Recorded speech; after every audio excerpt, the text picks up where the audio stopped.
मैं फरवरी में आपसे दोबारा मिलूंगा, ये बाइट आप रिकॉर्ड में रखना। हाँ। सरकार कौन बनेगा ये दावा नहीं करता। हाँ। सरकार किस पार्टी की बनेगी मैं दावा नहीं करता। अरविंद केजरीवाल जी दिल्ली में नंबर 3 पे रहेंगे। हरियाणा में कांग्रेस को किसने हराया? बीजेपी ने नहीं हराया, आम आदमी पार्टी ने हराया ना, कांग्रेस को कांग्रेस ने हराया।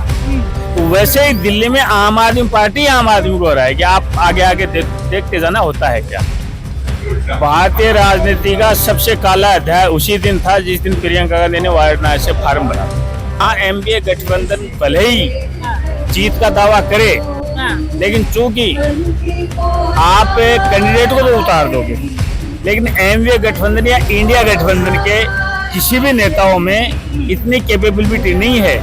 वो खुद तो वोट ले सकते हैं, लेकिन अपने वोट ट्रांसफर नहीं कराने की कैपेसिटी है। यही इसी वजह से आपकी इन्होंने हरियाणा में मतलब इनकी सरकार बनते बनते रहेगी।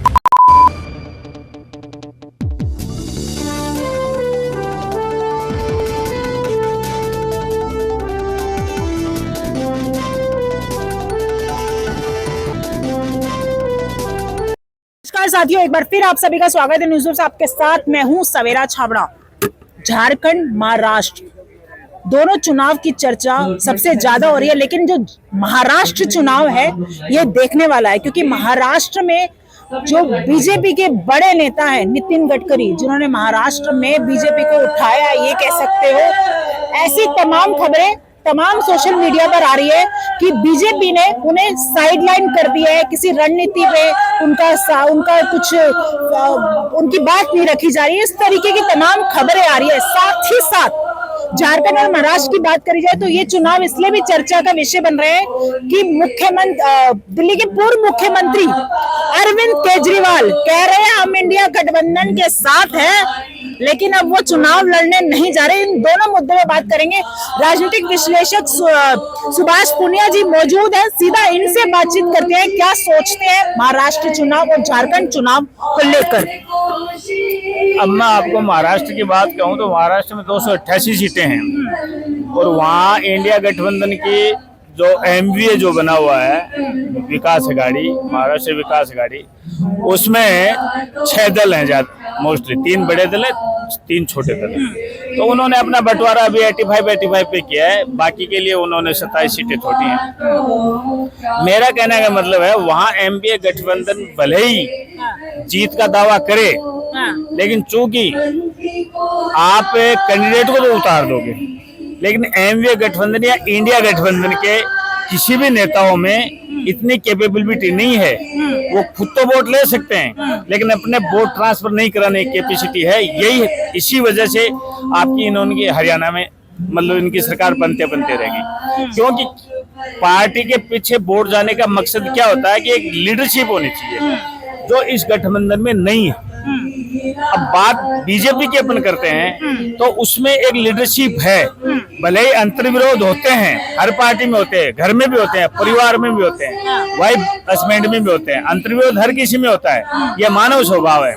लेकिन चूंकि बीजेपी एक ऐसी पार्टी है जो अंतर्विरोध को बाहर आने में नहीं देती, और यदि 1% बाहर आ भी जाता है तो बीजेपी का वोटर ऐसा वोट है कि वो अपने कोर वोटर कहीं दूसरी जगह शिफ्ट नहीं हो सकता। बीजेपी कहेगी तो ही होगा, एक नेता विशेष कहने से नहीं हो सकता, चाहे वो कितना ही बड़ा नेता है। आज मोदी जी बीजेपी के ब्रांड एम्बेसडर हैं, लेकिन वो बोलते हैं कि आप इस आदमी को वोट दो, तो उनको ये लगेगा कि यदि पार्टी को नुकसान है तो वो मोदी जी के कहने से वोट डाइवर्ट नहीं करेंगे।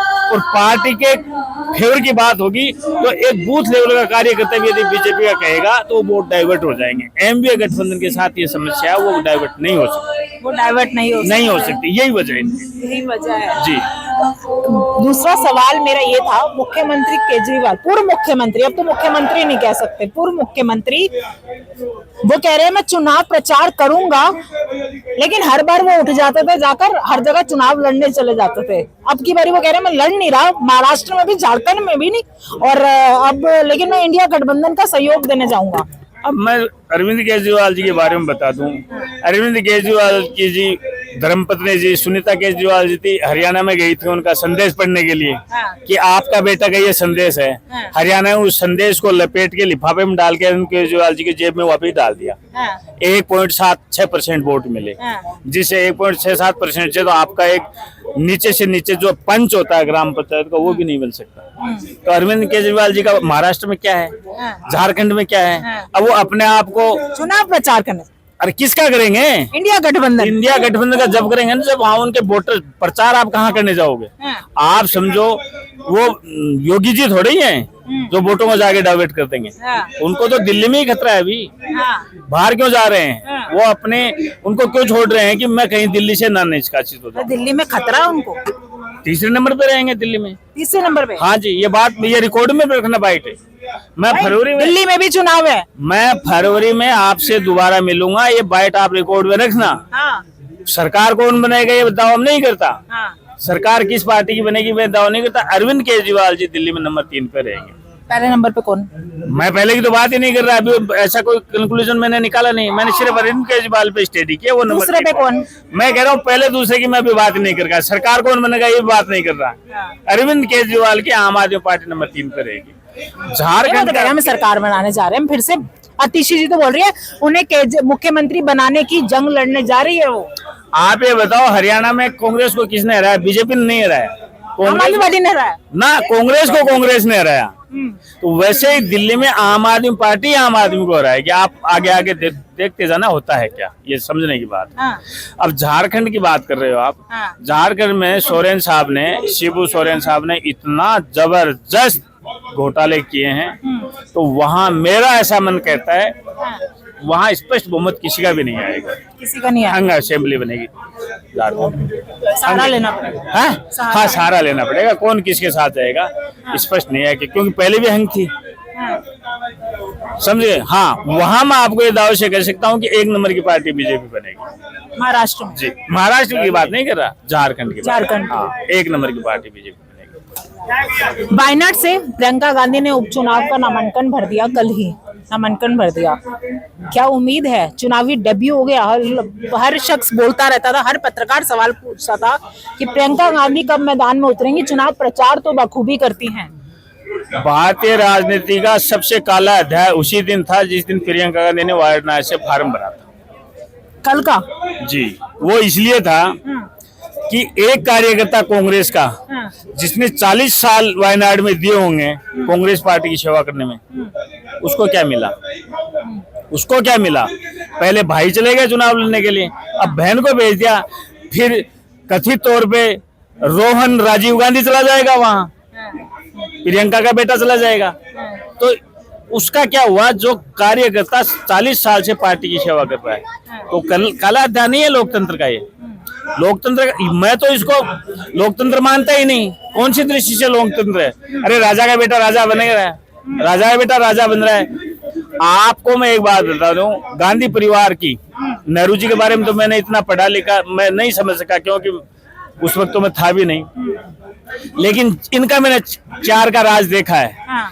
एक क्वालिटी बता दो कि ये राजनीतिक लाई है, एक उनका राजनीतिक अचीवमेंट बता दो कि वो राजनीति में आने के योग्य है। एक अचीवमेंट, चाहे वो इंदिरा गांधी हो, स्वर्गीय राजीव गांधी जी हो, चाहे ये ये प्रियंका हो, चाहे राहुल हो, चाहे सोनिया हो। एक राजनीतिक अचीवमेंट मैं कह रहा हूँ, एक, मैं 10-20 की बात ही नहीं कर रहा। प्रधानमंत्री कुछ किया ही नहीं है उन्होंने। प्रधानमंत्री रही है वो भी नहीं। मैं प्रधानमंत्री कौन बनता है आप बताओ? सरकार, लोकतंत्र का फेडरल स्ट्रक्चर ऐसा होता है, सरकारें चलाने वाले IAS IRS होते हैं, समझ गए। वहां सीट पे बैठा आदमी नहीं होता, उसपे छाबड़ा को बैठा, सवेरा छाबड़ा को बैठा ना, सरकार बढ़िया चलेगी।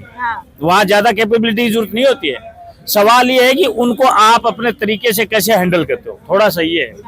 फिर भी वो क्यों कि उनको भाई आप ये बताओ, मनमोहन सिंह के पीएमओ में जितने अधिकारी थे, मोदी जी ने मेरे हिसाब से 5% अधिकारियों को चेंज किया, बाकी वही मनमोहन सिंह के टाइम के सब पीएमओ के अधिकारी हैं।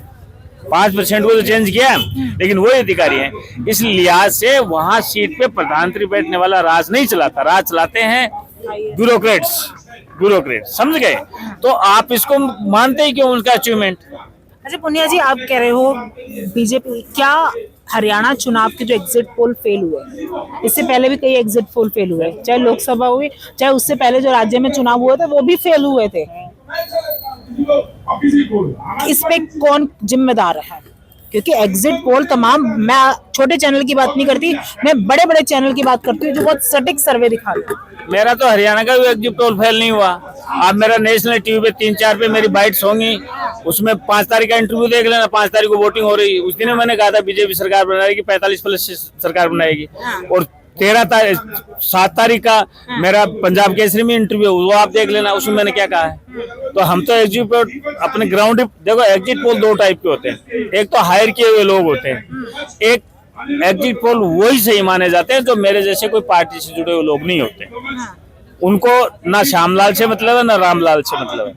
तो ऐसे आदमी से यदि एग्जिट पोल आप कराओगे तो बात अलग है, वरना एग्जिट पोल फेल होते ही, क्योंकि वो प्रोफेशनल लोगों के किए होते हैं। तो प्रोफेशनल लोग तो अपने बिजनेस के लिए करते हैं, और वो कौन करवाते हैं मैं आपको बता दूं, आपके चैनल पे जो सट्टा बाजार में सट्टा लगाते हैं वो लोग एग्जिट पोल अपने हिसाब से डाइवर्ट करवाते हैं। एग्जिट पोल फेल होने का मुख्य रीजन सट्टा बाजार है। सट्टा बाजार मुख्य कारण है एग्जिट पोल होने का। फिर क्या लगता है माहौल, क्योंकि झारखंड में क्या नाम है, नामांकन चल रहा है और 25 तारीख की लास्ट डेट है, क्या लगता है, क्या माहौल है? क्योंकि ये दोनों राज्यों के चुनाव पर सबकी नजर है, क्योंकि इसके बाद ठीक देश की राजधानी दिल्ली में भी चुनाव होने वाले हैं, कितना असर डालने वाले हैं हमें कमेंट करके बताइएगा। फिलहाल इस वीडियो में इतना ही। जय हिंद, जय भारत।